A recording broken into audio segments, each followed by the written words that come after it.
Okay, welcome to this webinar, another webinar of the series. I put in the chat the webinar that have been going for some time now. I think those webinars, the attendance was pretty good because we're around 12 participants. So one of the topic was around how to boost our strategy with PMO. Another one was the strategy, the PMO as a strategic advantage for successful digital transformation. And we also had another webinar talking about the role of PMO in a fast-changing and challenging business landscape, and also how to accelerate PMO using the PMO framework. So we had a couple of webinar like that, and we'll be having a bit more going forward.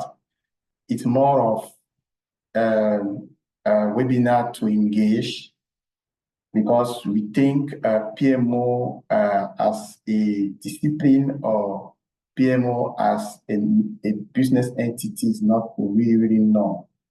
Our part here as professionals, experts in the domain, is really to have a lot of awareness activities, and also give the opportunity to the PMO, to people that are interested or in those areas, to upskill themselves, or to also be aware of what PMO can do for their business. And that's why the participant of this webinar is not just the project management professional per se. They are also the managers, they are also the executive. Anyone in the company should understand, should know about PMO. So yeah, unfortunately, the number is not what we were expecting, but let's proceed. For us, this webinar is recorded, so it's at any point, at any time, people that were not able to join can then get into the recording and replay. So let's proceed. I think I will give a special appreciation to those who are connected, Mr. Pierre Kofo and Madame Grateful, if I'm saying it well. So let proceed. And I think you have made a good choice. The topic of today is actually exploring the value provided by PMO, which is the true reason of its existence. Okay, so PMO is not just another unit or another entity in a company like that. For me, I really believe that PMO is central to a company, because in one side you have vision of the company with very nice PowerPoint highlighting the strategy, but a strategy without execution doesn't make sense. So who is then moving the strategy, or who is then, first of all, well-defined and translate the strategy to a good portfolio, and making sure that the portfolio is executed to achieve the strategic objective or the strategic goal?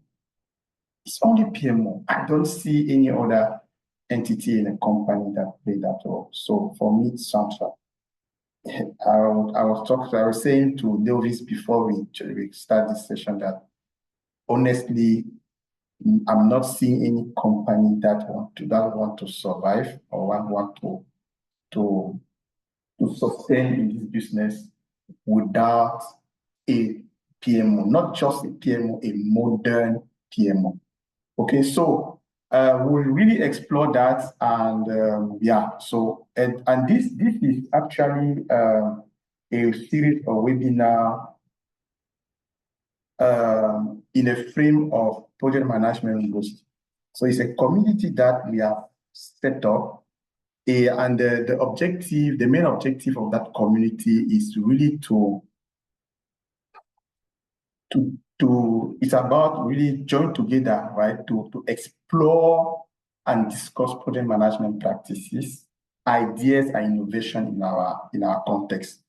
So you know, we have been part of members of many project management community around the world, but I believe that it's good we have our own project management forum where we talk about our reality, we address our challenges, right, that we are facing in our community, in our business environment. So this is why this community is created. For now, we have webinars.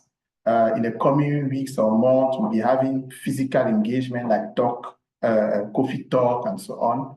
We'll be having also, now we are seeing community growing. So I've put the link on the chat so you can go there and you please join this community. You will see it's not yet fully what we are expecting, but it's having a very good ambition. Okay.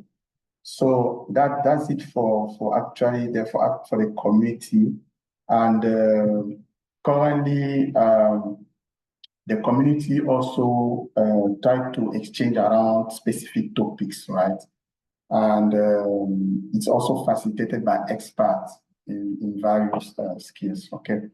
So now I'm really excited. Okay, and I'm also privileged to have with us two esteemed panelists, okay, Prisca, WENDJA, and Lovis Noge, both experts in PMO and digital transformation.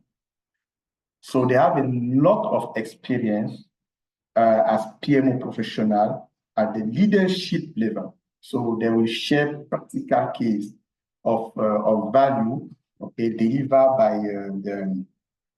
by the PMO, and how they have participated to demonstrate the given value to stakeholders and to the organization as a whole. So I think everyone will really, as me in my position, will always be privileged to get those two panel members in their webinar. Okay, so I will first give the floor to the lady to introduce herself, and then now we'll pass it to Lovis. Yeah, so over to you, Prisca. Ok, merci Bertin. Donc, je suis Prisca Maya, je suis chef de projet senior. J'ai une certification PMP, j'ai aussi une certification utile version 4 et la certification PSPO. Actuellement, j'aide les entreprises, j'accompagne les entreprises dans la gestion de leur portefeuille projet. Et récemment, j'accompagne aussi les particuliers qui souhaitent réussir leur transition vers le management de projet. Donc, je suis très honorée de faire partie de ce panel et je remercie Bertin d'avoir pensé à moi et de m'avoir fait confiance. Thank you. Merci, Prisca. Lovis? Okay, thank you very much, Mr. Bertin. It's really an honor and privilege for me to be part of this list of panelists. My name is Lovis Noge. I consider myself a teacher. That's the word that describes me. I'm a certified PMP, PGMP, PFMP. I have an MBA in project management and over 20 years of experience managing IT projects. Currently, I'm senior IT project manager at Orange Cameroon. I'm also a consultant, consulting for different industries, over different countries. So basically, I'm elated to be part of this list of panelists. and I hope you're all going to learn something from it. Thank you. Wow. Okay. I told you they're really skills and experience, and really privileged to have them on board. Myself, just Bertin Chouanmo. I've been in project management space since 2010, so almost 15 years now. But I started the PMO practices 5 years ago, and since then it's just my passion. I'm really passionate to just talk about PMO, practice PMO, and I really want to be really a catalyst of the PMO around me. Anyone that really want to understand what it's about, want to be having a big coach around any specific things that I want to boost on his areas and so on. Really, I'm there to help. So I have 2 certifications on PMO, and my first certification on the PMO Global Alliance is now part of PMI. And the other one is the PMO CP, which is part of PMO Global Institute, where I'm authorized partners there. So I can deliver training, very high skills training to anyone. And the certification is actually delivered by the Institute. I also have a certification on Safe Agilist, because I believe that a PMO without integrating the modern practice of the project delivery is just a traditional PMO, and we need to go to evolve. Okay, so so that's me. Thank you. So let then move to the next page, which is talking about PMO Global Institute. Because I was saying I have a certification PMO, and I also authorized training partners there.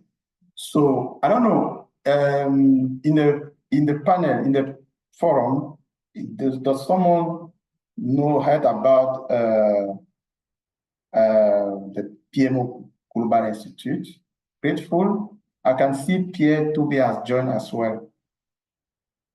Pierre, where are you from? Where are you located? I'm located in Douala, Cameroon. I'm working with Chamber of Commerce. Okay. Pierre Foucault. This is Mr. Pierre Foucault. There's another Pierre which is connected. Pierre Toubé. Hello, good evening, everyone. Yeah, I'm Pierre Toubé. I'm from Cameroon. I'm located in Douala. Right now, I'm qualifying myself as a junior project manager.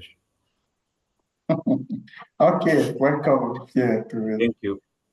Okay, so have you heard about PMO Global Institute before? The PMO Global Institute, not yet, no. Okay. I'm grateful. Have you heard about PMO Global Institute? I think I must have heard about PMO Global Institute from my mentor, Lovis. Oh, okay. That's grateful.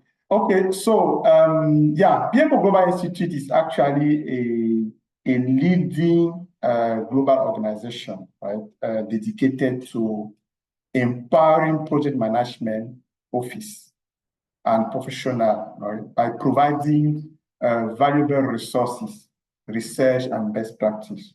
Okay, so with a focus here on driving PMO excellence and fostering the growth of the PMO professional worldwide, PMO Global Institute support PMO at every stage of its journey. Okay, so from initiation to the advanced maturity, any entity grow with maturity, and the PMO Global Institute have already factored it in this framework.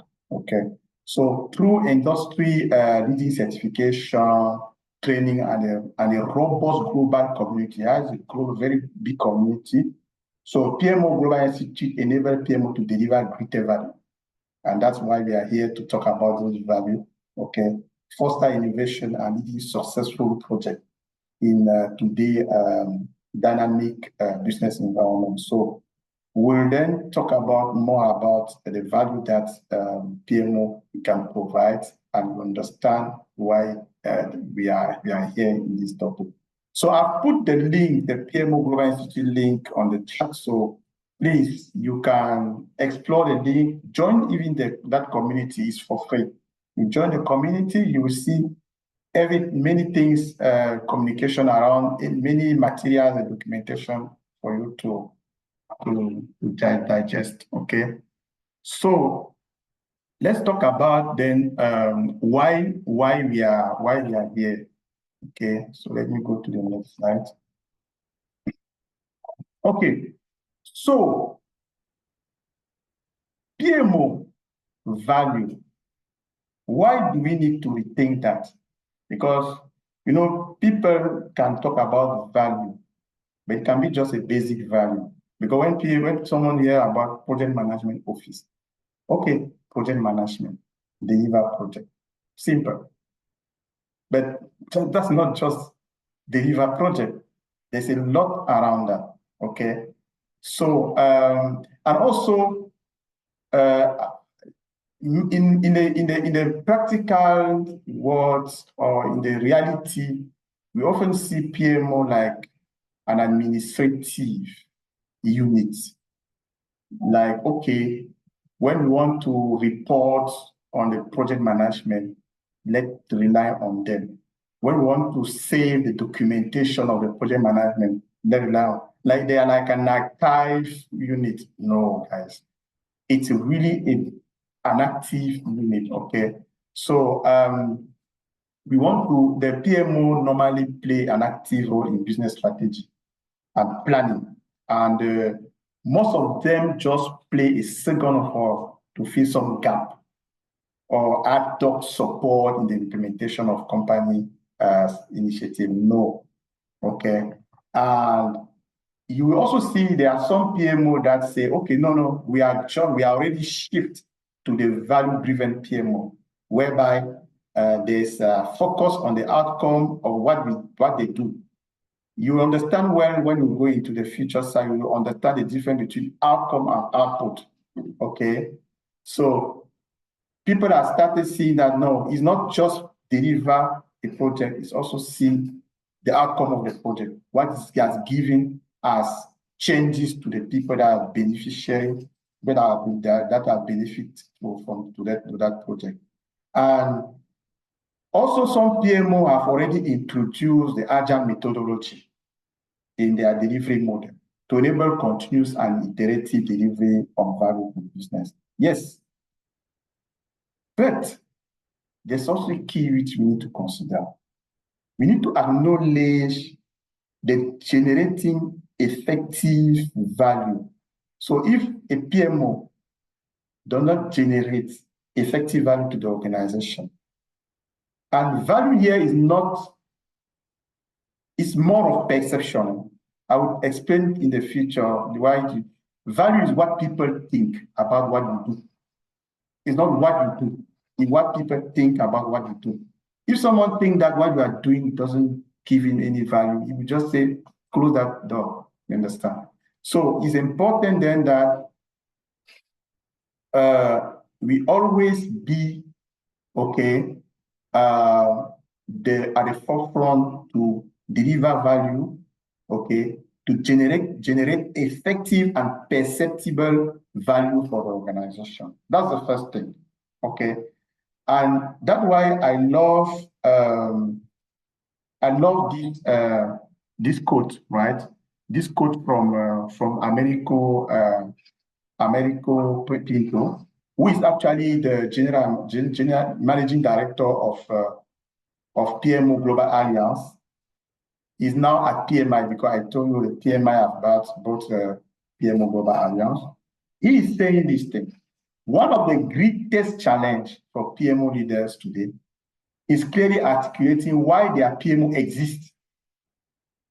Why their PMO exists. What value it delivers, and for whom. This is not just a matter of messaging. It is a matter of strategic positioning and long-term survival. So it means that it's not a choice for a PMO to demonstrate the value it's bringing to the company or to the stakeholder. It's not an option. They must demonstrate. It's not all to deliver the values, also good and even vital to demonstrate that value. And that's why we are sitting here to talk about those values and to show you how you can demonstrate the value in your company, your respective company. Okay, so I think it's really enough for us to understand why we are here, and you will have a lot more in the future slide. So in the agenda, we talk about the value in the PMO context, and we talk about the common PMO value, and we show you how we can demonstrate those values. We can live those values around us, okay? And I will talk a bit more about what are the different certifications that program that PMO Global Institute is giving. And then if you are interested, then we can talk about it later, okay? So now let's hear from you. Let's hear from you. How would you currently describe the value your PMO provides? So first of all, let's hear from you. Do you have a PMO, yes or no? Then I think we have here the F that shows that you don't have PMO. Okay. Now, if you have a PMO in your institute, your organization, you can pick more than one. So your PMO, does it improve the project successful rate? Does it ensure alignment with company strategic objective? Does it enhance visibility and reporting? Does it enforce governance and comply with standard? Does it develop project capability? Please, in the chat, just type the letters where you are concerned or your organization is concerned. I don't know, Mr. Director in Chamber of Commerce, I'm not sure that you have a PMO, but I'm sure you have an entity that deals with project, and that's a PMO.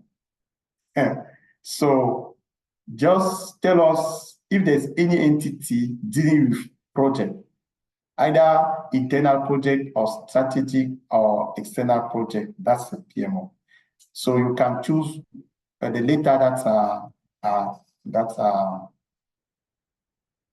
that corresponds to your entity. So I'm seeing, okay, C, enhance visibility and reporting, right?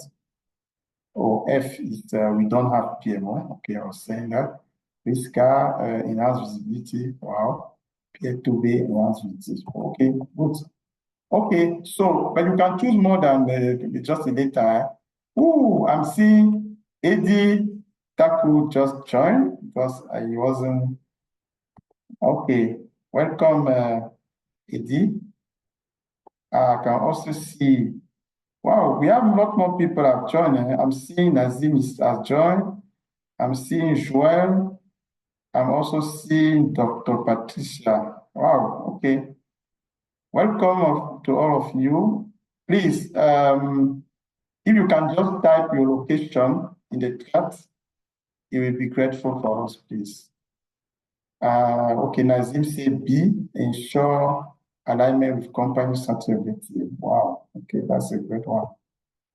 Okay, yes, Eddie Ndwala, Nazim from Paris, no story, yes, okay. Myself from Ndwala. Okay, grateful is saying, ensure alignment, enhance visibility, and develop project capability. Wow, okay. So then we have people here that are in the good and that has a good level of PMO in the organization. Okay, so now let's move on to our first part of the webinar, value in the PMO context. Okay, so I was saying that we can talk about value, but some may not understand what is the value itself. Okay? And it's good that we have a chart here around what is value for business. Okay, so as it is displayed, I hope you can see my slide. It's saying that it's value for an organization refer to the tangible and intangible benefits. Tangible and intangible benefits that help the organization achieve its strategic goals, sustain operations, and grow competitively over time. You see, so value for an organization is a benefit, or it's a set of benefits to achieve strategic goal, sustain operation, and grow competitively over time. You understand? So it's what drives the organization forward. Okay, it improves performance and satisfies stakeholders. When we say stakeholder here, we can also say customer, because for PMO, customer can be an executive, anyone in the department or technical department and so on, or human resource department. It can also be partners, why not? It can also be an employee. A project management also is a stakeholder for PMO. So we need to provide value to all those stakeholders. Okay? So there are some key dimensions. Okay, I'm not sure I will go into the details here, but we all know for an organization, we have financial value, we have customer value, operational value, strategic value, cultural, and so on. When we say financial, is the profitability here, return on investment, revenue growth. When you say about customer value, is more enhance the customer experience, the retention, the loyalty, and so on. When we talk about operational value, it's more of increased efficiency, the productivity, okay, the process improvement. Strategic value is more when we talk about this, the innovative project to transform the company, right, to have some competitive advantage and so on. I will now talk about cultural and human value is more employee engagement, knowledge development, organizational alignment to its vision and so on. So those are the things that really define what value is in all its perspective. And ultimately, really, value is created when the organization uses its resource effectively to deliver outcomes that matter to its stakeholders. Outcome that matters to the stakeholder. You can deliver things sophisticated. It doesn't matter to the person that benefits from it. Okay, so now let's move to what the framework is saying about value. I will be very fast here because we need to explore each value and get the engagement with the participants that are connected here. So, what PMO Global Alliance think about value? Okay, so PMO Global Alliance, which is today a branch of PMI, the PMO branch of PMI. This is what they are saying. It's an absolute necessity for the PMO to prove its importance and its capacity to generate value for the organization and its client. Absolute necessity. This is what they are saying.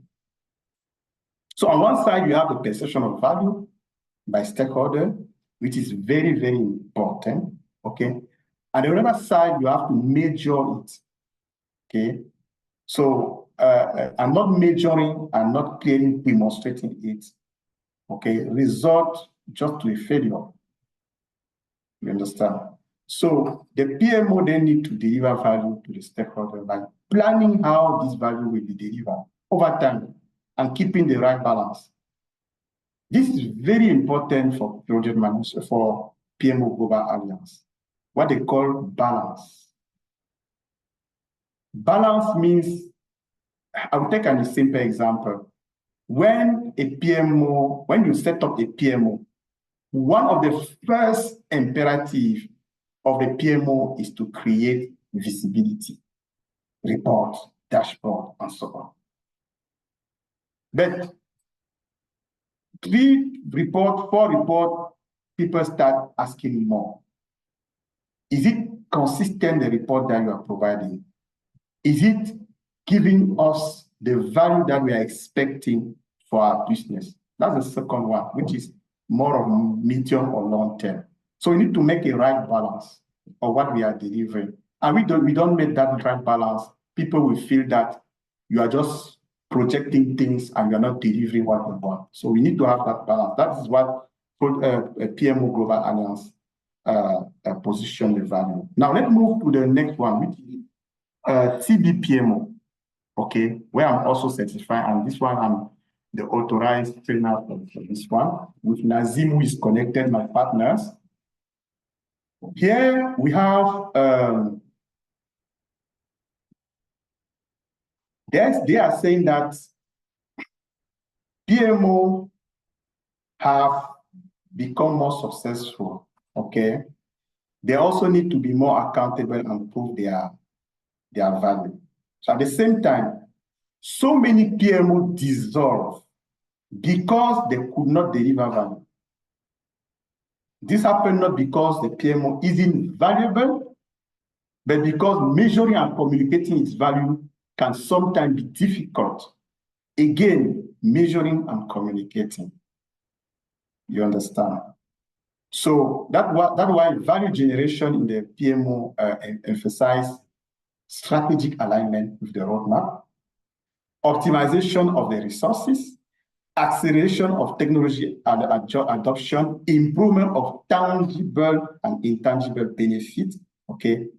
And there's something which is very important also, the data-driven decision making and positioning PMO not as a cost center, but a profit center. This is what PMO Global Institute position, how PMO Global Institute position the value that PMO to give. And if they also put an emphasis on PMO roadmap, the PMO roadmap needs to be kept up to date by defining what is in scope to focus and to deliver what is the element that the PMO would not focus on.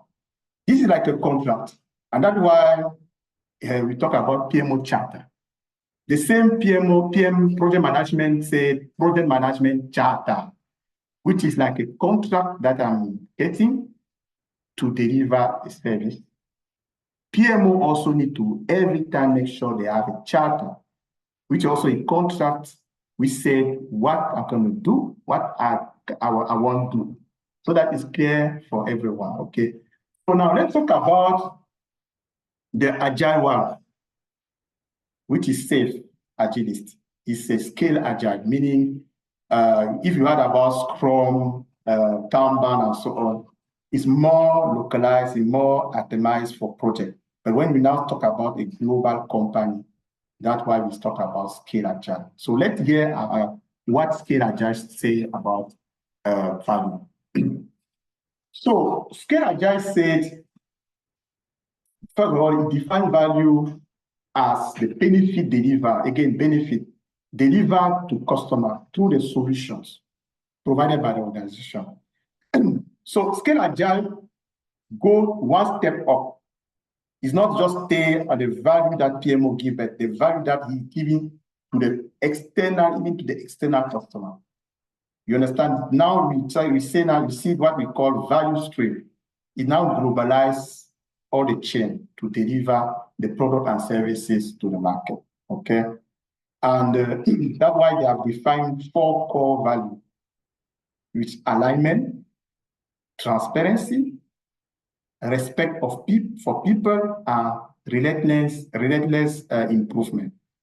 Those are the foundational beliefs that guide how PL value is created and delivered. You understand? So now we know what about continuous improvement. This is the basic principle of any agile methodology and customer focus and so. So all that this is what PMO really talk about.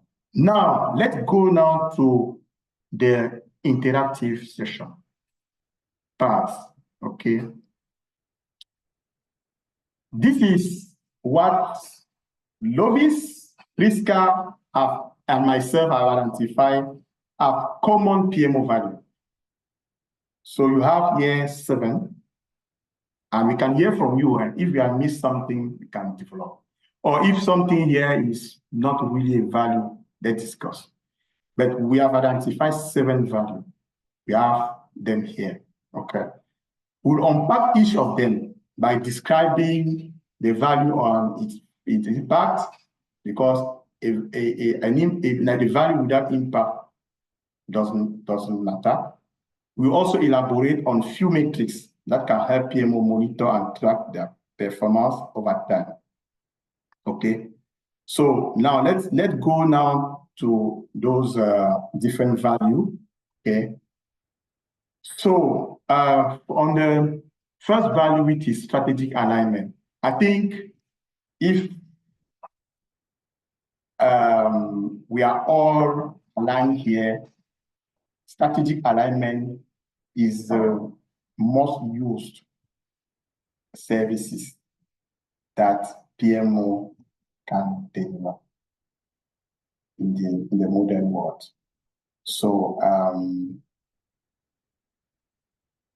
when we talk about strategic alignment here, we are talking about how we translate strategic vision into actionable plan. This is actually that. And we now talk about project portfolio, which is not just a plan. It's a living, how do you call it? It's a living bucket where everything that is inside is aligned with the strategic goals and priority. Okay, so we need to have an effective project portfolio management at any point in time regarding taking into consideration the major change in the market or any things that may arise. We need to change to define the priorities and so on. So here you can measure the strategic alignment by percentage of active projects that align with strategy objective, or the percent of completed project that align with the strategy. Okay. So I have a use case here where we said an organization has a strategic goal to provide premium experience to its customer. This is a strategic goal that the company have defined. So PMO should prioritize projects such as self-care application, chatbot, AI, things like that to make this happen. Okay. So now let's hear from the participant. Okay. Maybe we can first hear from the panelists if they have something to say, and then let's hear from participants what they think about strategic alignment. I think I've spoken a lot. Now it's time for others also to speak, and let's share our experience on this first value, which is strategic alignment. Okay, so we are not much here, so we can just open the mic and speak up. Yes. Okay. Okay, I think I'd like to take the floor. Thank you very much, Mr. Bertin. I would like again to maybe briefly, because I know there are people that are not used to some terminologies. So I would like to say in a very simple form what strategic alignment is all about. So I'll give a small context. Now, companies have a mission where they are right now. And companies desire to be somewhere, maybe in 2 years' time, 3 years' time, 4 years' time. They call it the vision. For companies to move from where they are to where they hope to be, it takes a series of steps that they have to follow. Now, all those steps is what makes what we call the strategic plan. Now, to be able to achieve that strategic plan, there are a couple of things they have to do to achieve those plans. And those things all form what you call portfolio initiatives. So in the portfolio now, you have the programs, you have the projects, you have the products, and all of that. When we talk about strategic alignment, we are saying that all the projects, in fact, projects, to have those portfolios, to have those programs, to have those products, they should originate from that strategic plan. If they originate from that strategic plan, it means they're in alignment, they're in synchrony. Imagine, for example, you are a small business. Let's say you're into consulting. Your clientele is maybe based in Douala. Maybe in 3 years' time, you hope to expand your customer base maybe to Central Africa and maybe West Africa. For now, you are just supplying maybe Douala, maybe Cameroon, and Cameroon just Douala. So what do you need to do to move from supplying just Douala, supplying the whole of Central and West Africa? You put in place a plan. In that plan, now you have a series of projects, a series of initiatives. Now, another thing which I would like to say is that the P, I know we talk about PMO, but the P has 4 dimensions. The first dimension of the P stands for portfolio, which is the highest. The second dimension is the program. The third is the product. And the fourth is the project. So PMO doesn't just mean project. It could be program management office, portfolio management office, product management office. I'll give a simple example of a case study, something which I happen to have worked as a consultant in one of the projects, and the customer for which I worked, the client for which I worked was in the South African government infrastructure PMO. So it was basically like a government technical advisory center where they provide professional services, technical advisory services, and they manage all the projects, program and projects for the public sector in South Africa. So basically, they had a challenge to coordinate infrastructure development that they were trying to do. And I think the value of that, if I'm not mistaken, should be about $67 billion for over 10 years.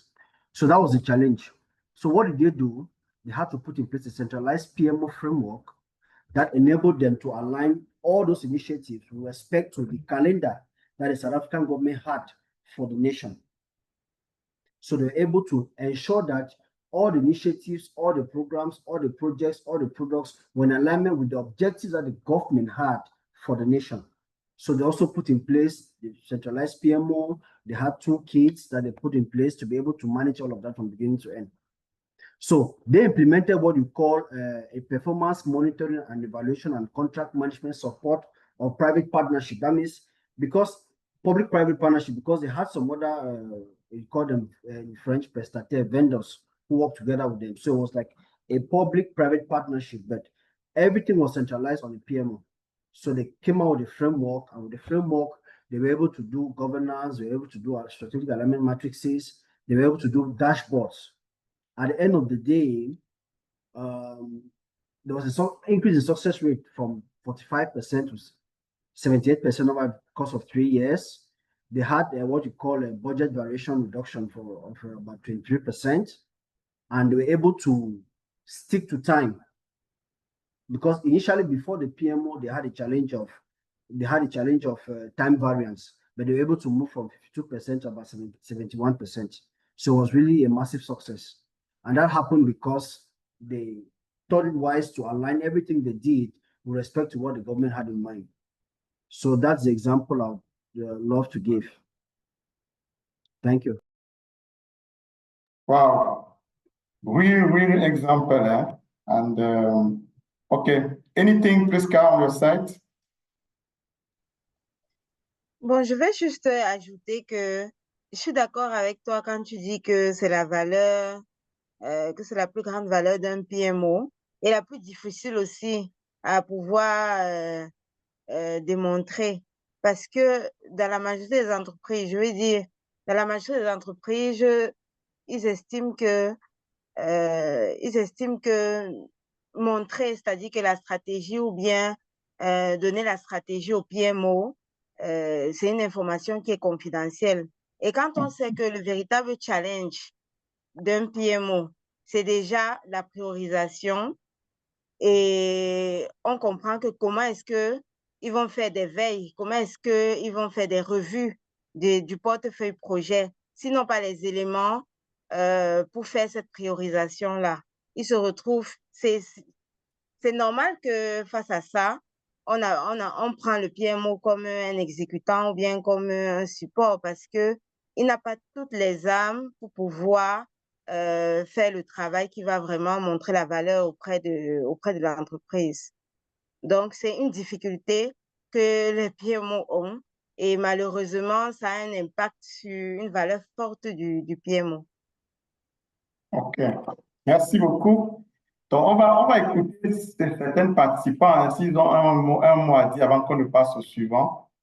Ce que je retiens, Prisca, c'est que il y en a des compagnies qui ont créé des PMO juste pour recaser des délinquants, bien des gens qui dérangent. sans comprendre que, effectivement, c'est un gâchis. Ils doivent être un point central. Ils doivent même faire partie de la stratégie. Ils doivent même avoir une position au niveau de l'exécutif.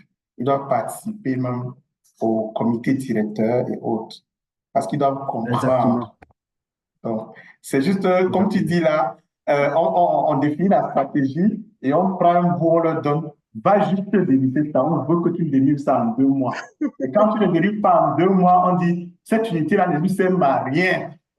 En Exactement. 2 mois, ils n'ont pas... Qui a d'abord défini les targets, si tu permets? Qu'est-ce qui a même d'abord défini? Qu'est-ce qu'il nous faut pour le définir? Est-ce que même c'est même important pour l'entreprise? Est-ce que après, ça devient une unité d'exécution et forcément, quand tu as une unité d'exécution, on te juge sur ton exécution, on ne te juge pas sur la valeur que tu apportes. Exactement. C'est normal. C'est normal. Je pense que sur cela, je peux acheter un mot là-dessus. Sans appeler le nom de quiconque, j'avais été embauché dans une entreprise pour livrer un projet. Le projet était un projet sur les ressources humaines. Et lorsque j'arrive, tout a été fait avant que j'arrive. On me dit, OK, le projet va prendre 4 mois, il faut livrer tout ce qu'il faut livrer. J'avais demandé de savoir quelle est la raison d'être du projet. Est-ce que c'est aligné avec la plan stratégique? Rien. Parce que comme Prisca le dit, j'ai l'impression que quelque part, dans les entreprises, on prend le plan stratégique comme un truc vraiment top secret. C'est comme s'il faut être dans un cercle, c'est pas un cercle ésotérique avant de connaître. Alors que ça pose problème parce que lorsqu'on a des conflits au niveau de peut-être instances de gouvernance, comité de pilotage et tout, et qu'on veut arbitrer, c'est difficile d'avoir les leviers pour faire demande aux ressources. Parce que là, on te dit, ah, ce n'est même pas important, ce n'est pas aligné avec ce que nous veut faire. Bon, tu fais ta part, si tu ne livres pas, tu ne livres pas. Ça pose vraiment un problème. Mais lorsque j'ai fait l'effort et j'ai mis tombé dessus sur la plan stratégique de ce projet, ça m'a permis en tant qu'expert PMO pour appuyer sur mon management, d'avoir des ressources pour livrer. Et à chaque fois que je voulais livrer, mon argument était ça, c'est aligné avec notre plan strat en 2025. À l'époque, on était 2015 comme ça. Et c'est là où le management même se dit, ah bon, c'est aligné avec notre plan, qui veut dire même qu'ils ne savaient même pas que ça fait partie de leur plan stratégique. Et c'est un problème. Jusqu'au jour où on a reçu l'escalade qui sortait au niveau de HQ à cause de ces projets. Et tu vois donc, en fait, cette problématique de alignement stratégique, ça me touche vraiment beaucoup parce que moi, je pense que une fois que l'alignement stratégique est là, est mis en place, tout le reste des valeurs, ça suit. Tant qu'il n'y a pas cet alignement stratégique, le reste ne suit pas. Donc, voilà un peu ce que je voulais ajouter. OK, je pense qu'on a suffisamment élaboré dessus. On va donc passer à la prochaine valeur. La prochaine valeur, en fait, c'est l'exécution, cette fois-ci. OK, donc on vient de parler de la stratégie d'alignement à la stratégie, mais il faut aussi exécuter. Pour la petite histoire, dans l'une des entreprises où j'ai exercé, le vrai problème était l'exécution. On avait fait ce qu'on appelle le quarterly integrated plans, project planning, business planning, 5-year things, and so on. Et le portefeuille était même bien défini, mais chaque fois ça ramait. Donc, c'est pour ça que c'est important que le PMO se penche aussi sur l'effectivité de l'exécution des projets. OK, donc une fois qu'on a prévisé, on a fait tout ce qu'on a fait, il faut exécuter. Okay, so that's why this pillar is really, really key. Okay, so when we talk about coaching, tools, method for faster delivery or better outcome, critical, key. When we talk about scale agile, now it now starts looking at how do we release things quickly and better. That's critical. And the impact should be visible. Improve speed to value.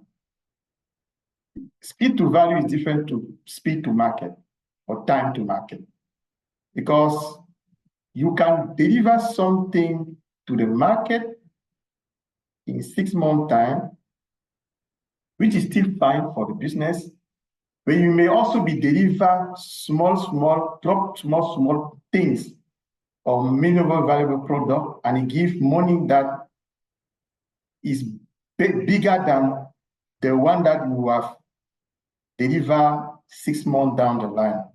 And you have also a budget, which is very key, deliver on that budget, because we have scarce resources. So we have a couple of metrics that we have just listed like that, but I'm sure there are more. You have project activation lead time, project completion rate, project deliver on budget, project success rate, which is different from project completion rate. Project success rate is more successful delivery of a project. It means that people, so the person who have benefit from that project is satisfied. Comparing to project completion, you just drop and go. Okay.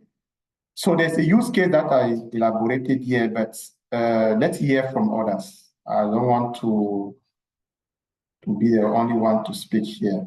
Okay. So let's hear from others. Other panelists you can also talk about, but all participants also I want to hear from you.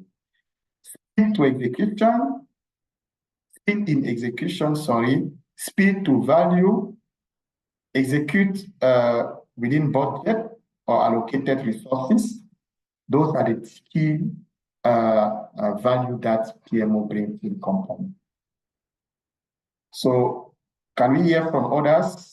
If it matters for them, what do they think is really key for a company? Expedited and effective delivery.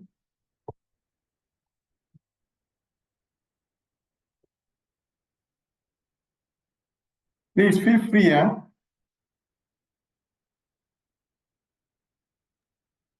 Moi, j'aimerais quand même ajouter un point sur ce sujet, parce que avant de jeter un regard sur les livraisons rapides des projets, il faut aussi voir les procédures, parce que les procédures parfois vraiment sont un frein pour l'effectivité de ce point. On a des procédures parfois qui ne répondent pas vraiment, bien ne sont pas adaptées au contexte Qu'est-ce qui s'est d'entreprise. passé? C'est arrêté, c'est... Oh, c'est bon, j'ai muté, Je relance. J'ai muté Eddy. Allez, vas-y, Prisca. Peut-être Eddy va parler après. Alors, j'espère que vous m'écoutiez. Oui, je t'écoute très bien. Ah, parce Tu que m'écoutes? Oui, très bien. j'ai constaté que j'étais mutée là, je ne sais pas depuis quand. J'étais en train de dire que j'aimerais quand même mettre l'accent ici sur les procédures, parce que l'un des mandats aussi du PMO, c'est vraiment de standardiser les procédures aussi, les processus et tout, et d'optimiser.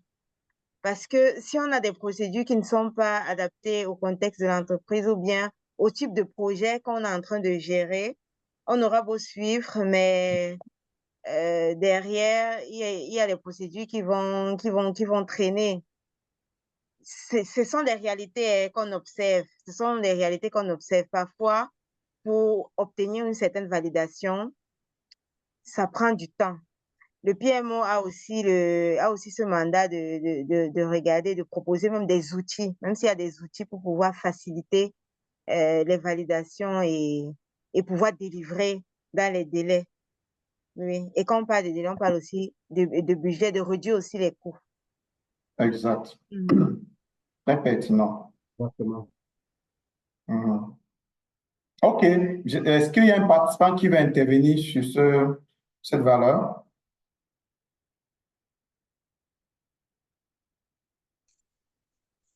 Prisca, ce que vous dites est absolument, absolument pertinent et vrai. C'est pour ça que le PMO, vous parliez de standardisation des procédures. Alors, les procédures ou les process qui doivent s'appliquer à l'intégralité des projets, pas qu'un seul projet, mais de tous les projets de l'entreprise, que ce soit des process de prise de décision ou des process de risk management ou des process d'incident management, d'évolution, tous ces process doivent exister, doivent être formalisés et doivent être communiqués à l'ensemble des parties prenantes. Si vous n'avez pas des procédures bien établies, des process qui sont, comment dire, qui sont utilisés, vous vous retrouverez avec des difficultés dans la conduite de vos projets. Ce que vous évoquez est complètement vrai et c'est ce qu'on retrouve aussi dans beaucoup d'entreprises, beaucoup de projets qui sont lancés où on ne prend pas trop en considération la nécessité d'avoir des process stables, solides et qui sont utilisés. Parce que vous pouvez avoir des process stables, solides, mais qui ne sont pas utilisés, où on a des bypass, on fait autre chose. Donc le PMO joue ce rôle et garant de comment ça s'appelle, de la bonne conduite des process. OK, good. Très pertinent. Maintenant, il y en a aussi qui disent que, OK, process, ça limite l'innovation, ça limite la créativité, ça limite la flexibilité et autres. Et quand tu veux faire un truc, on dit non, c'est cette façon que tu dois faire parce que le process a prévu. Est-ce qu'on ne penserait pas aussi à une sorte de balance?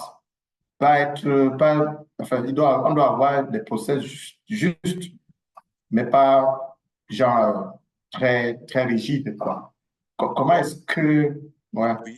Alors, ça me fait penser à quelque chose, Bertin. Euh, Par exemple, on peut faire des proof of concept. Certaines entreprises en font, certaines entreprises n'en font pas. Mais les entreprises qui font des POC, ou dans leur façon de travailler, ils ont mis en place un process de POC. C'est-à-dire que je veux tester quelque chose avant d'être sûr que ça va être bénéfique pour l'entreprise. Certaines entreprises ne font pas le POC parce qu'ils ne veulent pas ni dépenser de l'argent, ou pour eux c'est une perte de temps. Certaines entreprises font le pari comment dire, inclus complètement dans leur mode de fonctionnement le proof of concept. Donc on y va comme ça, on veut tester, on veut voir si c'est pertinent. Mettre en place un process de POC vous permet d'être flexible, vous permet d'être agile avant de se dire est-ce que je le déploie, on va dire, en quelque chose d'un peu plus grand pour l'entreprise. Donc, c'est pas antinomique. Si dans votre façon de travailler, vous n'avez pas intégré le process de POC, personne n'ira sur ce process de POC parce qu'ils vont dire bon, peut-être qu'on ne peut pas l'utiliser. Mais si vous le formalisez en disant que nous pouvons utiliser un POC, nous pouvons, dans nos façons de travailler, faire du test and learn. Nous avons le droit d'avoir des erreurs. Donc, ce process-là, qui vient du monde agile, est intégré dans la façon de travailler. Et donc, on garde cette... Et encadrer. En fait, le point ici, c'est encadrer tout ce qu'on a à faire, quoi, pour que les choses n'aillent pas dans tous les sens. OK. Là, je comprends maintenant. OK. Alors, allons donc au troisième valeur, si on le permet. Troisième valeur, c'est autour de la gouvernance et du risque. Alors ici, here when we talk about governance and risk, we are talking about putting a clear governance, not a rigid governance, a clear governance in place for compliance and for visibility, okay? So now when we talk about alignment with governance requirement, is more of checking if all the projects are following the governance that we agree upon, okay? So there are some deviation that may happen. It's also good to track them because this is the way to check that everything that we are doing is compliant with the governance requirements. You also have the risk mitigation lead time. Is more to track the risk. And I think PMO is the better place to track the risk because when each project manager tracks the risk in isolation, without looking at the risk globally, we miss something. Even in the mitigation point of view, we miss something. Because it's like we are doubling effort, we are doubling risk. Okay, we are doubling everything.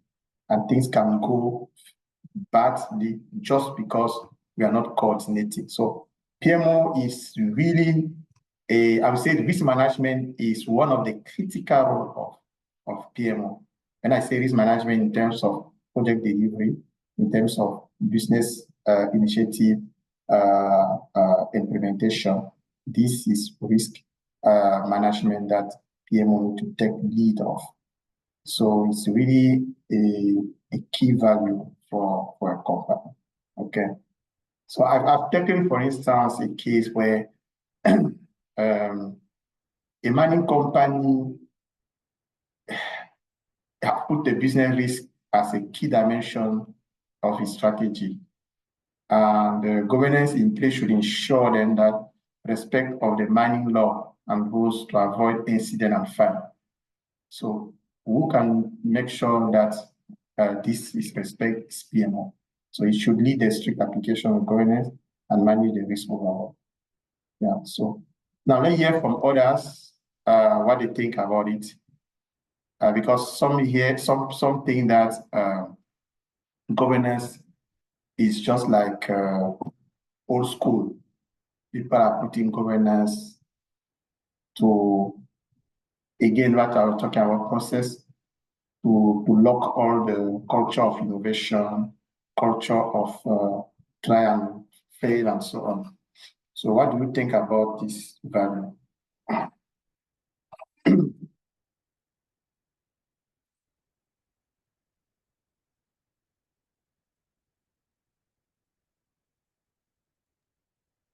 Allô? Anyone can speak here? Yes, Mr. Pierre Kofo. Oui, merci pour la présentation qui est faite. En ce qui concerne la gouvernance, je voudrais juste peut-être poser un cas où on a créé un projet et on a une équipe projet dans lequel le chef de projet a en dessous de lui des personnes qui sont souvent plus gradées que lui. Je prends un exemple, vous êtes un directeur adjoint et parce que vous maîtrisez certains outils de management de projet, on vous laisse la charge d'être le chef de projet et vous êtes souvent confronté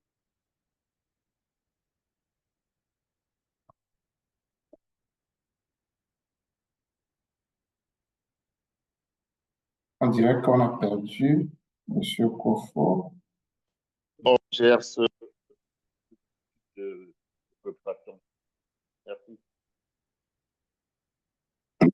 On a été coupé. M. Kofo, on a été un peu coupé à la fin, mais je pense l'essentiel a été retenu. Hein.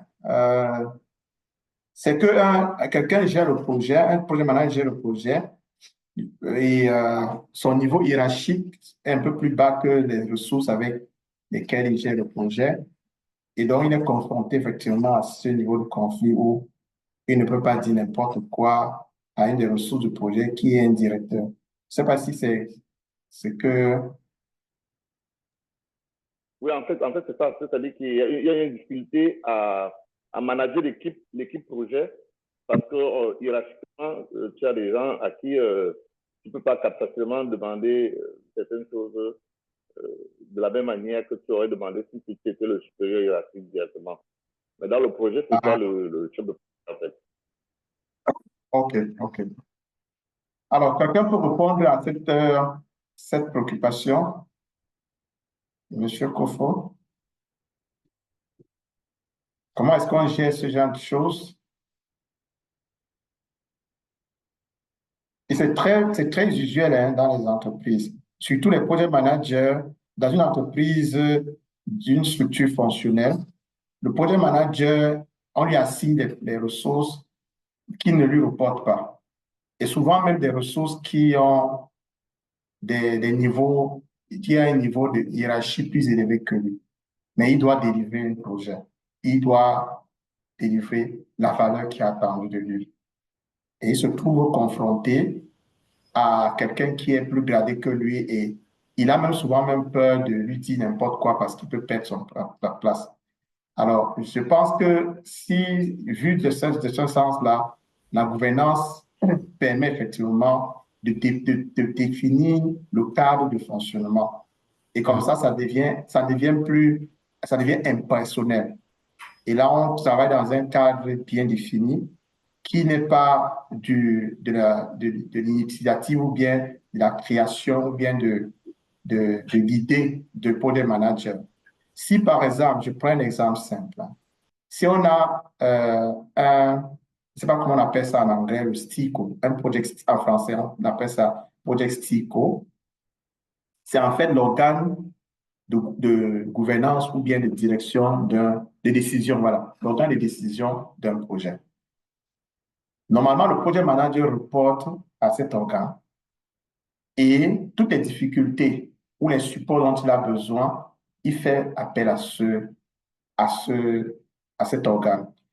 Et c'est dans cet organe où le sponsor du projet cite. Généralement, le sponsor est souvent le chairperson de cet organe de décision. Et donc, ce sponsor-là se rassure qu'il a de quoi, le projet a de quoi exécuter les livrables qui ont été définis et tous les risques et les problématiques, les problèmes qu'il rencontre sont posés à ce niveau-là. Et mis ça comme ça, je pense que même l'adjoint ou bien le directeur qui ferait l'influence au project manager comprendra qu'il y a quand même un organe de direction, un organe de décision qui gouverne ce projet et que ce n'est pas du chef d'un individu au niveau du projet. Et cet organe, justement, est là pour, comment dire, superviser et se rassurer que ce qui est attendu de ce projet, c'est-à-dire la valeur, est délivrée à la fin. Donc, pour moi, ça rentre toujours dans la gouvernance. Et comme tu dis, Bertin, justement, il y a un cadre qu'il faut, en tout cas pour ma part, il y a un cadre qu'il faut poser. C'est-à-dire quand les rôles et les responsabilités sont bien définis et que l'équipe est consciente des objectifs des projets et de l'impact de son travail sur les objectifs du projet. Je crois que ça devient clair quand on vient et qu'on assigne une tâche et qu'on demande des comptes sur quoi que ce soit. Maintenant, ça, c'est le cadre. Quand le cadre est posé, il y a aussi une partie qui concerne la posture du chef de projet. Parce que c'est un challenge qu'il aura toujours, que ce soit par rapport aux membres de son équipe ou bien par rapport aux sponsors. S'il n'est pas à l'aise dans son rôle, c'est-à-dire qu'on parle de rôle, même si on va dire chef de projet, vraiment, c'est pas chef, c'est pas la chefferie, c'est aussi un leader derrière. Il doit avoir la posture qui va avec pour amener l'équipe ou bien peu importe un membre une partie prenante à adhérer et à faire son travail. Donc, en plus du cadre qu'il faut poser, c'est-à-dire au début, on pose ce cadre et on communique. Parce qu'on pose ce cadre, les rôles, les responsabilités, les objectifs, la mission de chacun, on communique et ensuite il y a la posture qui va avec pour savoir comment s'adresser à tel par rapport à tel. Il y a certains qu'il faut relancer matin, midi, soir. Il y a d'autres, on sait non, ça, par rapport à sa position, voilà comment est-ce que je dois m'adresser par rapport à lui. Donc, il faut aussi travailler sa posture et comprendre que le chef de projet, avant tout, il est d'abord un leader. Donc, il doit trouver des moyens, des techniques pour amener une partie prenante à aller dans le même sens que le projet, bref, à réaliser les objectifs du projet. Très pertinent, ça. OK. Alors, Oui, Monsieur Pierre Toubé. Alors, je voulais intervenir sur ce point. En fait, j'allais aller dans la même direction que Madame WENDJA. En fait, de la petite expérience que j'ai jusqu'à présent, le chef de projet, comme elle vient de dire, ce n'est pas le chef en termes de chefferie, mais il doit avoir cette capacité-là également de manager les êtres humains, manager les différentes équipes avec lesquelles il doit travailler. Et cela se fait dans la gouvernance du projet, dire par exemple, OK, voici la personne qui est chargée de faire telle tâche, voici la personne qui est chargée de faire telle autre tâche. Et maintenant, au cours du projet, c'est à lui, en fonction du profil qui est devant lui, de savoir que, OK, avec cette personne-ci, sachant qu'il a tel background, sachant qu'il a telle responsabilité chez lui, sachant qu'il a tel autre problème qui peuvent ou pas influencer sa manière de travailler, voici comment je dois m'adresser à lui, voici comment je dois discuter avec lui. Donc, pour moi, le chef de projet doit également savoir manager les êtres humains. Ce n'est pas juste théorique, dans la théorie de OK, il faut faire ci, il faut faire ça. Pour moi, ça va au-delà de cela. Merci. La gestion des parties prenantes, très important. C'est un chapitre clé du project manager. OK. On va donc passer à la quatrième valeur. Let's go to resource optimization, which is, I would say that it's in a context of Africa, this is critical because we have scarce resources and we need to make sure we deliver with what we have. And we need to also have a way of reducing the bottleneck and so on and so forth. So we have some methodology like lean thinking and so on that lean or agile methodology I can work with. That's we can also apply.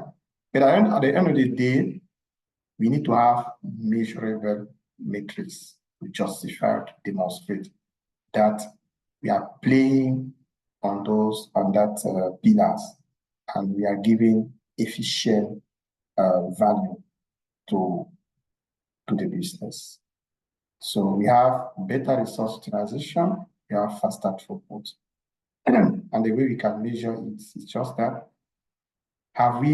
do we have enough resources as to a project manager to deliver what you want? But just the resources that he needs, not more. Just what he needs to deliver what he is expecting to. So that's actually the role of PMO as well. It's a great value in terms of work, in terms of efficiency and profitability of a company. Okay. So anything here, I think it's an obvious value. Okay. We don't need to spend more time here because it's here. Okay. So let's move to the next one, which is knowledge and performance management.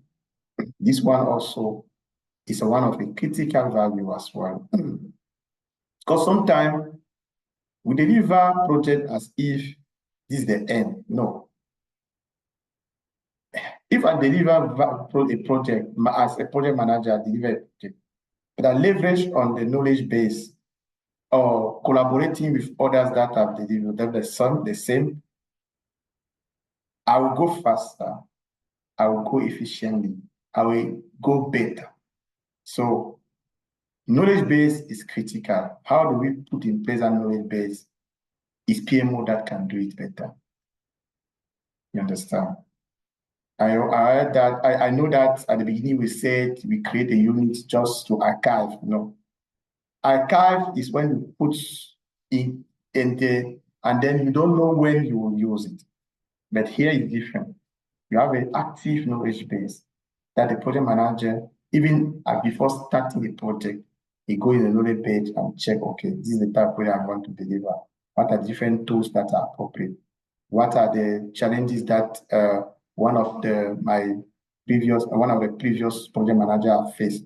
How did they overcome that and so on? It's very important. Another thing also is the performance reporting effectiveness. Very important. And here we're more talking about, do we have the right platform in place to get a more efficient or consistent reporting and so on and so forth. And generally, it's not just measuring the number of reports we deliver. No. It's more the survey, asking to the person who get that report, are you satisfied with what you are delivering? And only the PMO that will do it. Because project management can do it on, it's a project that's managed, but doing it globally is better.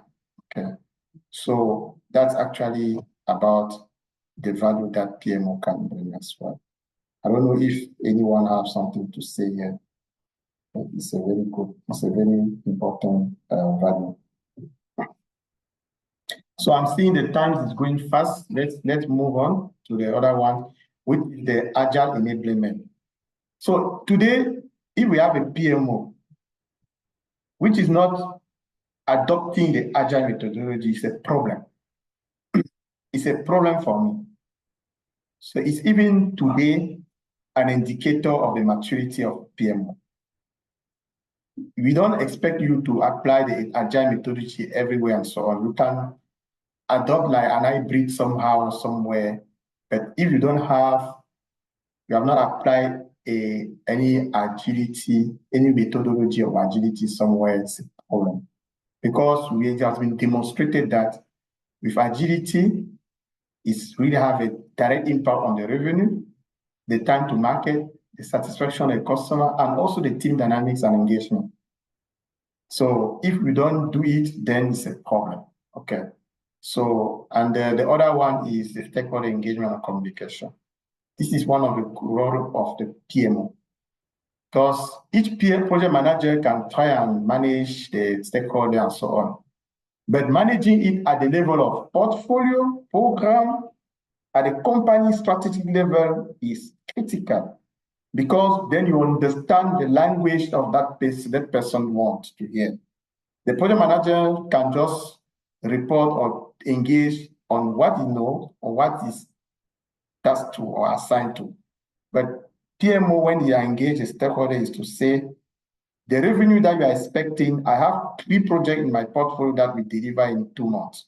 Then you start saying, wow, really?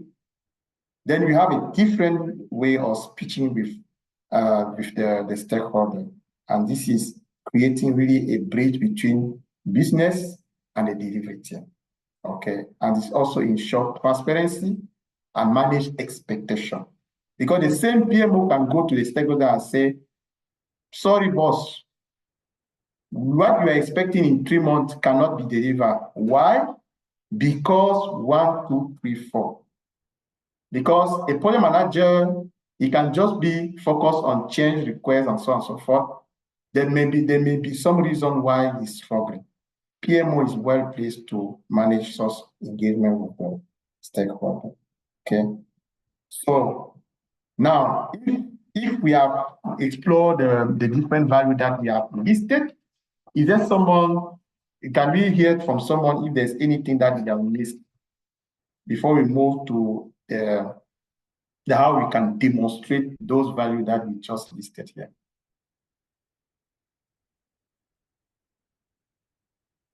Okay, so if I think we have explored more, and I'm happy we have a lot of interaction from the participants. So now let's see how we are demonstrate that value. Look, this diagram, I really enjoy this diagram. This shape, I got it from, again, American Painter. He has put it like this. Value is not a milestone, it's a journey. It begins with understanding of the needs, and it ends with recognition and trust. Very important. It begins with understanding the needs, and it ends with recognition and trust. And when we say need here is what? It's expectation of PMO stakeholder. Need is expectation of PMO stakeholder, not what we want for PMO, for a stakeholder. Because sometimes we confuse. We can imagine what is the response. Can you hear me? Can you hear me? Yes, we can hear you. Yes, we can hear you. Okay. Yes. Service is the response to address those needs. So whatever we are doing, deliver project, do whatever we want, just to address some need somewhere. If you are not addressing a need, it's a problem. You are just doing nothing. Now, output is what you have delivered. Now, outcome is what? Is the change that is resulting from the output. The outputs come to check the line, check the dot, moving the dot from one point to another. That change is what we call outcome. Okay. Benefit is now the perceived gain experienced by the PMO customer or stakeholder. Perceive. Because you can deliver something and the guy is not even aware. Now, what is value at the end is the broader organizational recognition of those benefits, right?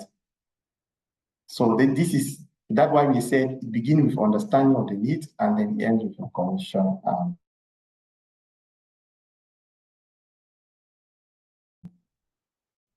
Okay. We have in a future slide we present for those value, how do we leave it as a PMO entity? Okay. How do we leave it as PMO entity? So these are the critical success factors for PMO value delivery. For instance, PMO alignment. When we talk about needs, we talk about service. PMO alignment comes to connect the needs to the service. That's it. And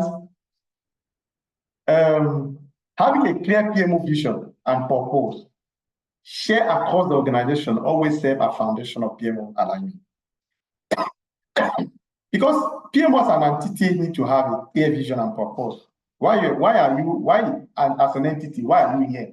We define it clearly. That's the first level. Second level is a PMO roadmap. It's like plan. We say, okay, we as an entity PMO, this is what we plan in 1 year, 2 years, 3 times, 3 years, 4. And it should align the mission and the value proposition in a speed of time.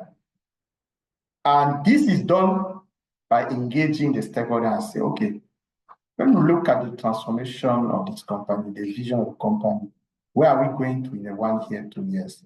Strategic plan. Okay. Now, what does it translate to an actionable plan? Then what is PMO going to do in this whole thing? This is what we call PMO plan. Okay. It's important that you define it. And then you now have a PMO charter which says this is a contract. Okay. Now, when we talk about PMO maturity, it's actually connecting now, it's actually connecting the service to outcome. You see the relation with all these success factors with the chain, value chain. The PMO maturity connects the service to the outcome. Because if a PMO is not mature enough, transforming a project to the outcome or to the deliverable will be a problem for you. So you need to be mature. You need to have skills PMO professional. You need to have PM which are competent across the organization.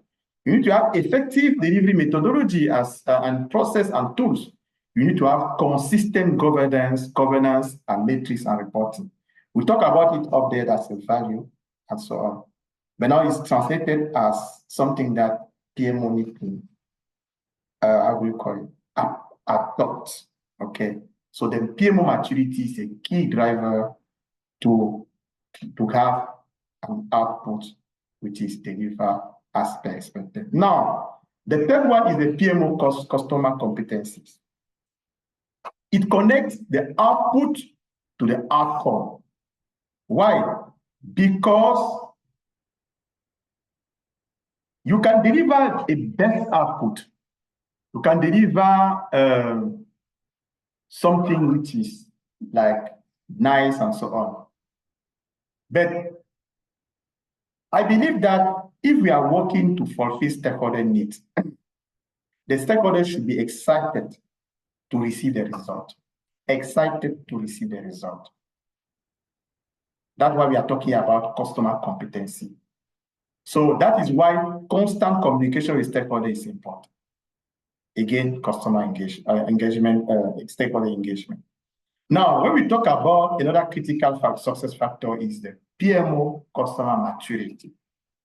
So not just the competency, it's also the maturity of the stakeholder himself. So here we said benefit lies in the mind of the PMO customer. Okay. So in low maturity environment, they may not be seen, appreciated, or even noticed. That's why it's very important that you have a PMO, okay? You should know your stakeholder. And you should know that each stakeholder is unique. Because they have even different level of maturity even on their own business. So you can find a director of production and so on, which is really not mature in what he's doing. I bet he's the one to say you are not doing anything. So you need to know how to manage it. You understand? He may not appreciate the contribution that PMO is bringing in his life. Okay.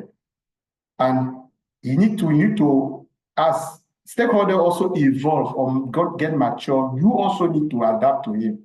That's why I like when Americo Pinto said, it's all about serving the stakeholder. PMO is all about serving the customer. That's what he said. We don't need just to deliver, but we need to make sure we manage our customer, our stakeholder. Okay. Now the last one is organizational recognition, which is connecting the benefit to the value. Again, PMO should play a critical innovation and cultural shift and so on and so forth. And I think the ideal for a PMO is to lead the company toward an agile business, where the main goal is to build a capability to adapt to changing world. Okay, so these are the critical success factors that we have elaborated here. And I don't know if I can hear from others what they think about it.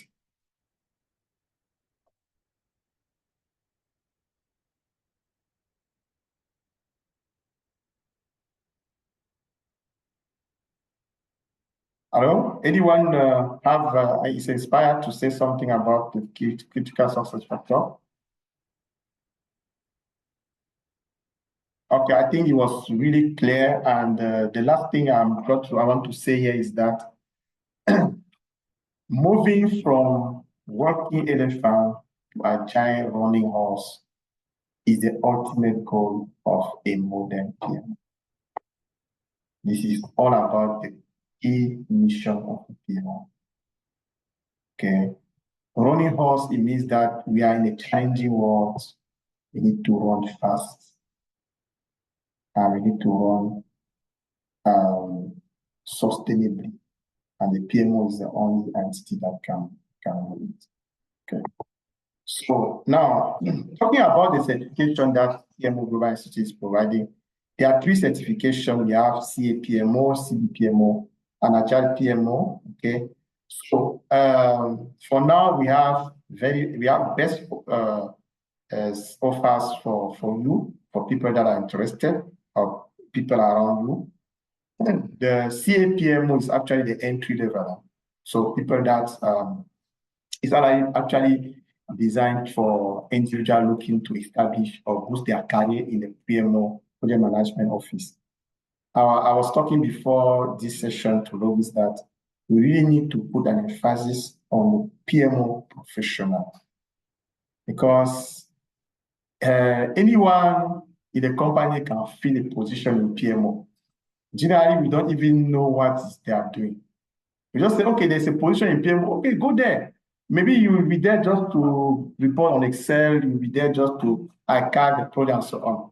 It's something the CAPMO, if you are a professional in a PMO and you really need to, how do you call it, deserve your work, please come and do the CAPMO. It will boost your career. Just after the session, you will boost your career, and you will be transformed completely. And for the CBPMO, is more like consulting, or where you can either set up a fresh new PMO, or you can also improve an existing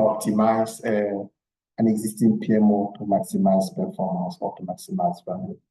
And we have a session in August. We have a session in August on the 23rd, 24th of August for CAPMO. Okay, so please register yourself, because we are also already closing. We are almost setting up the training. It's 2 or 3 weeks down the line, so we just need to register quickly. There's a discount, special discount for you. Okay, just let us know, and then we'll manage that. And we also have the CBPMO in October.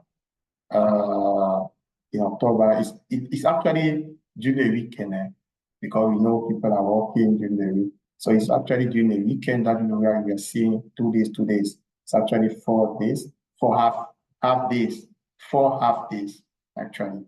CA was 2 half days, and CBPMO is 4 half days. Okay. And there again, special discount, 30% discount is offered to you. Please just contact me, and then I will do a special arrangement for you. And please, this money, these fees include certification training by an accredited trainers. You see online, Nazim is connected, he's my partner for training. Either me or Nazim can train from Paris. We have also 2 weeks mentoring or coaching for certification support. The participants have access to exam simulators. He also has access to the PMO community. It's Javi de dit c'est gratuit. À ce quand tu parles le cas même seulement le PMI, PMP. Le PMP, ça coûte combien? Extrêmement, et peut-être le double de ceci. Pourtant, celui-ci te donne plus une position d'élite dans une entreprise. Tu as un CBPMO, ça s'exprime immédiatement. Tu as un CNPMO, ça se voit, ça s'impacte immédiatement le lendemain de la formation. Okay. So I'm here to connect with anyone who are interested.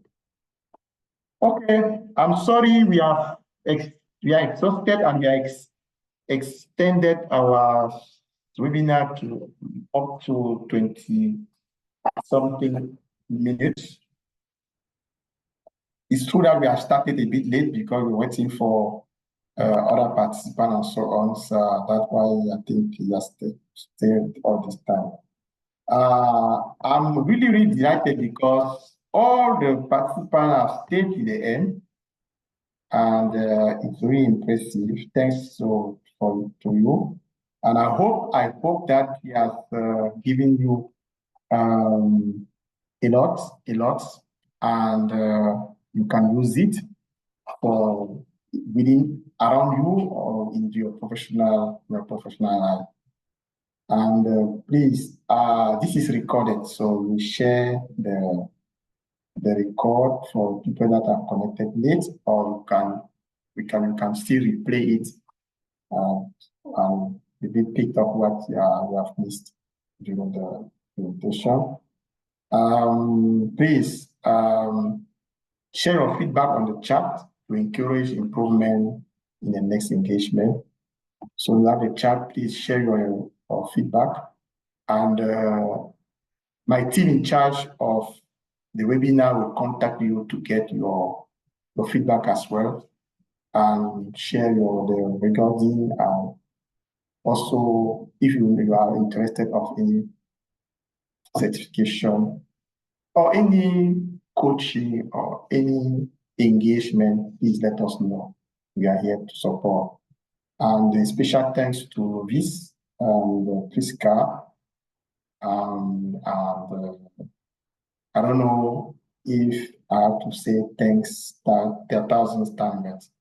Your participation was just wow, and it just expressed how professional and expert you are in your areas. And thank you so much. And thanks to the participant. Is there anything before we leave? Let me look at it if there's any question or any comments. Très bon choix de thème. Merci pour l'invitation. Thanks, Prisca. Dovis, excellent and very informative webinar. Thank you, Bertin. Yeah. So thanks. So what are the participants saying? I want to hear from participants.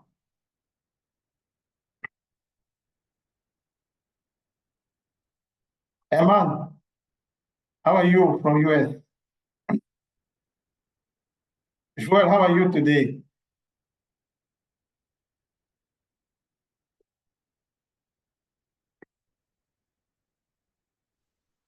Hello. Hello, hello. Yes, excuse me. Je veux parler en français. I can speak French. Oui, oui, bien sûr. Non, français, c'est bilingue. D'accord. Parce que excusez-moi, j'ai eu un call comme je suis toujours en train de travailler en ce moment. Mais je suivais le cours et après j'ai eu un call un call vers la fin. J'avais pas mal de questions à poser, mais je crois que je devais vous revenir normalement. Parce que j'ai eu votre contact sur LinkedIn pour vous faire un retour. Et que surtout que je suis bien excusez-moi, je vais te répondre s'il te plaît. Je suis bien madame Prisca, donc je pourrais toujours rebondir là-dessus en fait. D'accord. Ok. Vraiment désolé si je n'ai pas j'ai pas posé de questions et j'ai pas participé de façon de façon orale à notre meeting. Non, il n'y a pas de souci, Joël. D'ailleurs, tu vas recevoir le replay, hein, donc tu pourras suivre jusqu'au bout. Et comme tu as dit, Lovis est disponible, tu peux le suivre sur LinkedIn, tu peux l'engager. Prisca est disponible et tout. Bon. Moi aussi, donc, à tout moment, on est disponible pour échanger sur quelques préoccupations que ce soit. Bien sûr. Okay, merci beaucoup pour votre compréhension et surtout pour la présentation de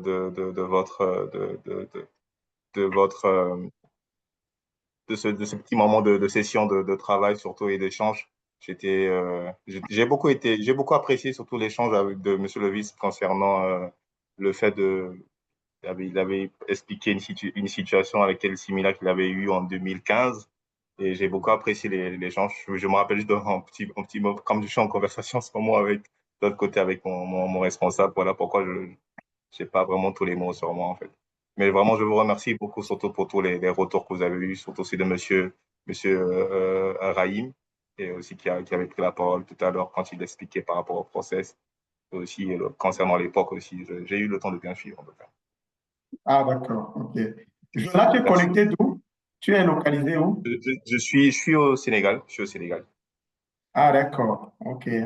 Wow. C'est d'ailleurs sur un post de Madame Prisca que j'ai pu voir l'échange, plutôt le webinaire. Je me suis dit, bon, comme j'avais prévu normalement pouvoir me libérer un peu plus tôt, mais malheureusement, en tant que PMO, le temps, là, ça nous joue toujours les tours. Hein. Je pense que monsieur Levy est en train de rigoler, mais il a bien compris ce que je veux dire. On peut toujours programmer, planifier, mais il y a toujours ces petites choses là, qui nous rattrapent derrière après. Bon. C'est vrai qu'après, on peut jouer toujours et avec les dates, les délais de comment moi j'appelle ça, je gratte un peu des délais c'est que le mot m'échappe. Ce sont des petites dates que j'ajuste plutôt pour pouvoir me permettre de rattraper des petites erreurs. Je pense qu'on fait tout ça, en tout cas. Merci beaucoup, en tout cas. Merci. Ok, d'accord. Je n'ai pas écouté docteur Patricia depuis. J'espère qu'elle est connectée. Elle est avec nous.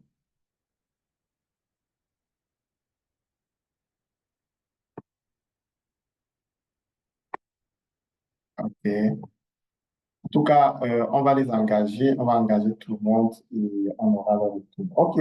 D'accord. Merci beaucoup. Je pense qu'on peut arrêter là. On est à 21h moins 1 minute. On arrête là et merci à tout le monde. Et voilà. Merci Nazim. Thanks and bye-bye. Thank you. Thank you. Merci. Merci beaucoup. Thank you. Okay, bye-bye.